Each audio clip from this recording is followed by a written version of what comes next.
और इस वक्त से मोहन यादव कुछ बोल रहे हैं, आइए रुक करते हैं। कि उस यज्ञ पिंड की पहली आहुति वाले भाव से उन्मान, जिनने अपने जीवन काल के आधार पर, वैसे कहा भी जाता कि माधव सदाशिव सप्रे जी के बाद के वो उस दौर के लोग हैं जिन्होंने हमारे हिंदी को पुनर्प्रतिष्ठित करने का एक बड़ा अभियान चलाया। और उस बड़े अभियान के दरमियान कितने कितने प्रकार से लोग जोड़े गए, कितने कितने प्रकार से लोग देखे गए। हिंदी की अपनी यात्रा, देव भाषा की ये पुत्र के नाते से इसकी पुत्र की यात्रा हिंदी की, इसका ये ज्यादा पुराना इतिहास नहीं, लेकिन पुनर्परिभाषित करने का, प्रतिष्ठित करने का, देव भाषा के रूप में संस्कृत की इस योग्य पुत्र की इस यात्रा में ऐसे बड़े बड़े नामों ने अपनी बड़ी भूमिका अदा की। हमें गर्व है, माखनलाल जी हमारे मध्य प्रदेश के थे, हमें इस बात का भी आनंद है कि इस परंपरा में उनके नाम पर आज प्रतिमा का अनावरण भी हो रहा। और जब मैं ये देखता हूँ तो ये भी ध्यान में आता है, हमने भी ऐसे कई प्रकार के प्रयोग किए जो शब्दों से परिभाषित होते हैं, लेकिन शब्द की आत्मा से उसका मेल मिलाप नहीं था। पहले हमने विश्वविद्यालय बनाए तो विश्वविद्यालय में ये समझ में नहीं आया कि हिंदी में अपने कैसे शब्द कहाँ से निकल जाता है।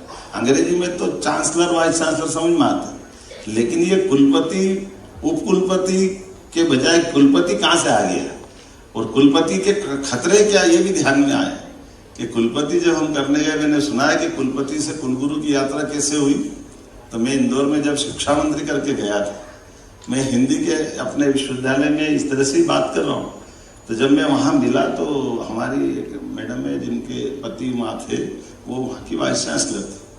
तो उनके श्रीमान से जब मिला तो उन्होंने कहा कि मैं आपके कुलपति का पति हूँ। अब मेरे को ऐसा लगा कि कुतुब मीनार से जैसे मैं खड़ा हूँ, नीचे गिरा दिया मेरे को। ये क्या है था, ये कुलगुरु या कुलपति का पति में हूँ तो फिर ये तो गलत हो जाएगा। तो मैंने कहा नहीं, ये नाम बदलना चाहिए। ढूंढ टटोल लगी सब तरफ से, ये हिंदी में नामकरण हो गया, लेकिन ये हिंदी की गलती तो है, इस गलती को कैसे सुधारे। तो फिर हमने कहा यार ये अपने को गुरु पूर्णिमा मना रहे, तब भी एक दिक्कत आती। अब गुरु पूर्णिमा मनाया जाए तो गुरु पूर्णिमा में भी हिंदी ने कष्ट खड़ा कर दिया कि गुरु पूर्णिमा मतलब वो कॉलेज के शिक्षक, प्राध्यापक, प्रोफेसर वो मानते नहीं कि वो गुरु होते। वो कहते ये स्कूल के गुरुजी हमारे 500 रुपये में गुरुजी रख दिए थे पुरानी सरकार के दिग्विजय सिंह काल के समय, जहाँ कोई शिक्षक नहीं मिलते 500 रुपये महीना करके, तो वो गुरुजी एक अलग संकट हो गया। इसे गुरु का कितना बड़ा महत्व है। गुरु का अर्थ है अंधेरे से प्रकाश की ओर ले जाने वाले, उस शब्द के आधार पर कितनी गरिमा है। तो ये जब ढूंढने निकले तो ध्यान में आया कि महाराष्ट्र में भले वो कुछ भी के, महाराष्ट्र के हमारे राजनेता हों, लेकिन कुछ चीजें बहुत उनकी अच्छी। उनने वहाँ एक वाइस चांसलर का नाम कुलगुरु करा। हम तो रास्ता मिल गया कि ये कुलगुरु मध्य प्रदेश में लगा देंगे, तो हमने सारे वाइस चांसलर का नाम बजाय कुलपति के कुलगुरु कर दिया। और जब कुलगुरु कर दिया तो हमको गुरु पूर्णिमा का भी आनंद मिल गया कि जब कुलगुरु आपके वाइस चांसलर है तो फिर आप विश्वविद्यालय वाले कैसे बचेंगे। विश्वविद्यालय, महाविद्यालय सभी आएंगे, इसलिए गुरु पूर्णिमा भी धूमधाम से मनाई।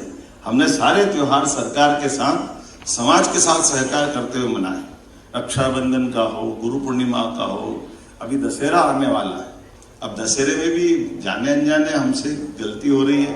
दशहरा तो अपने पुरुषार्थ का, अपने अलग प्रकार के गौरवशाली अतीत का है, लेकिन सारा दशहरा कागज जलाने में चला जाता है।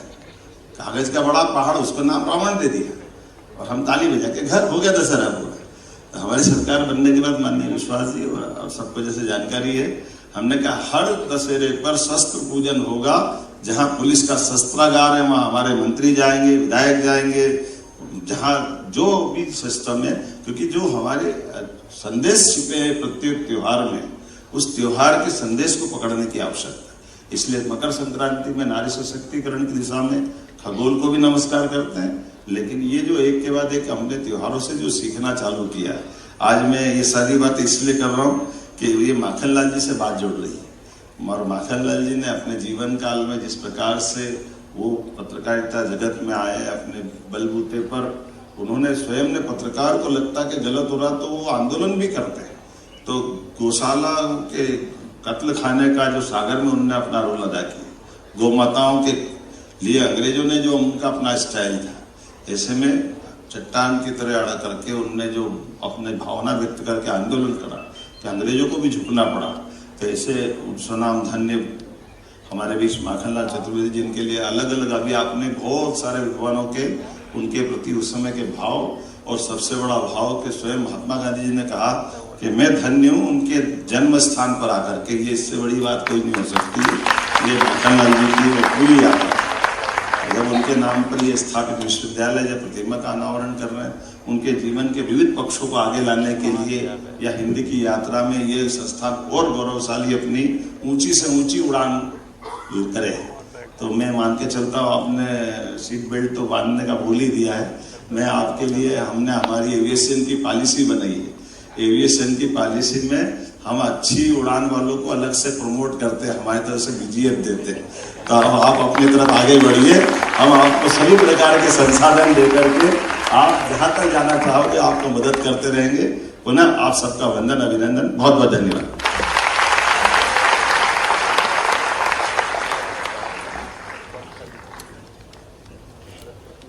तो सत्रारंभ अभ्युदय समारोह में सीएम मोहन यादव, भोपाल से लाइव तस्वीरें आप देख रहे हैं। सत्रारंभ समारोह अभ्युदय 2025 जिसमें पहुंचे हैं सीएम मोहन यादव, कुमार विश्वास। उन्होंने आप सबको संबोधित किया और नए आश्वासन दिए। निश्चित रूप से बार बार माननीय मुख्यमंत्री जी की आमद इस विश्वविद्यालय में होती रहेगी, ऐसी उम्मीद करते हैं। देवियों सज्जनों, जाहिर है कि इसके बाद आप सबकी आंखें जाकर जहां टिक रही है, उस शख्सियत को हम सब अपने वक्ती दौर में डॉक्टर कुमार विश्वास के नाम से जानते हैं। कुमार विश्वास के कई चेहरे हैं, उनकी शख्सियत के कई रंग हैं, और पहल रंग उनका तो हमारे तक जो पहुंचता है उनकी कविता का पहुंचा है। और उस कविता में भी कोई दीवाना कहता है कि ऐसी हिलोर जागी कि पूरे देश के हर तरुणाई की जुबान पर वही पंक्ति होती है। लेकिन कुमार विश्वास ने भारतीय ज्ञान परंपरा को जिस गहरे तक आत्मसात किया है, अपने जीवन में, संस्कार में, अपनी स्मृतियों में जिस तरह से उसे आत्मसात करते हुए न केवल भारत बल्कि समुद्र पार के मुल्कों तक जिस भारतीय संस्कृति का परचम फहराया है, जिस वाचिक परंपरा के मंच को उन्होंने समृद्ध किया है, हिंदी की हुंकार भरी है। निश्चित रूप से हम कह सकते कि मानस भवन में आर्यजन जिसकी उदारे आरती, भगवान भारतवर्ष में गूंजे हमारी भारती। ऐसे कुमार विश्वास के कंठ से, अधरों से जब छल छल कल कल प्रांजल पवित्र हिंदी बहती हुई हम सब तक पहुंचती है, तो निश्चित रूप से हमें गहरा मान होता है, हमारा विश्वास प्रगाढ़ होता है। लेकिन कुमार विश्वास की कहानी किस्मत की कहानी नहीं है, वो कर्म के पसीने की कमाई है। और कर्म के पसीने की कमाई की ओर जब हमारा ध्यान जाता है, अपनी भाषा के प्रति, मिट्टी के प्रति, अपने संस्कारों के प्रति और अपनी भारत की आत्मा के प्रति अगाध प्रेम परिलक्षित होता है। कुमार विश्वास को बहुत सम्मान के साथ हम आमंत्रित करें। और आज जैसा कि आप देख रहे हैं,